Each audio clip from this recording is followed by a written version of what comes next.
The community response was overwhelming. Everyone wanted to help find the monster who had killed an innocent child. State Police Corporal Mark Barron would later say, "What happened to her ushered in a change in this community.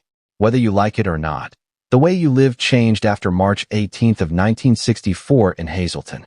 For the Chiricella family, the investigation represented both hope and torture. Hope that the killer would be found and brought to justice, but torture in having to relive the details of their daughter's murder over and over again. Each interview, each lead, each development forced them to confront the horrible reality of what had happened to their little girl. Carmen and Mary Chiricella handled the tragedy with remarkable strength.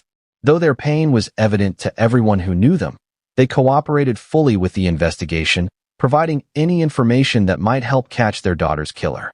But they also had to continue living. They had to work, support their family. They still had 4 surviving children who needed them, 4 children struggling to understand why their sister had been taken from them.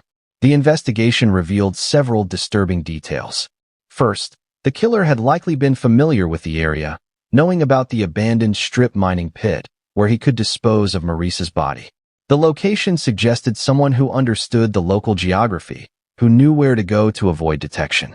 This led investigators to focus on local residents rather than transients or outsiders. Despite months of intensive investigation, leads began to dry up. The Pennsylvania State Police interviewed hundreds of people, followed every possible clue, pursued every theory. Suspects were developed and questioned, but none proved to be the killer.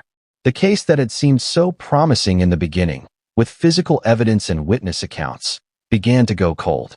The investigation consumed enormous resources. More than 230 members of the Pennsylvania State Police worked on the case at various times, making it one of the largest investigations in the department's history. Detective Thomas McAndrew, who would work on the case for 26 years, became particularly invested in finding Maurice's killer.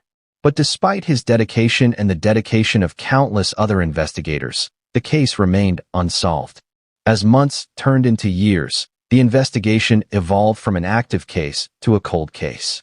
But the Pennsylvania State Police never gave up. The case was reviewed annually, with new investigators bringing fresh perspectives to the evidence. New technologies were applied as they became available. The case file grew thicker with each passing year, but Maurice's killer remained unknown.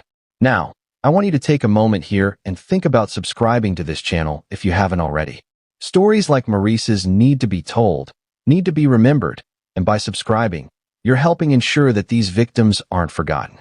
You're helping keep their memories alive.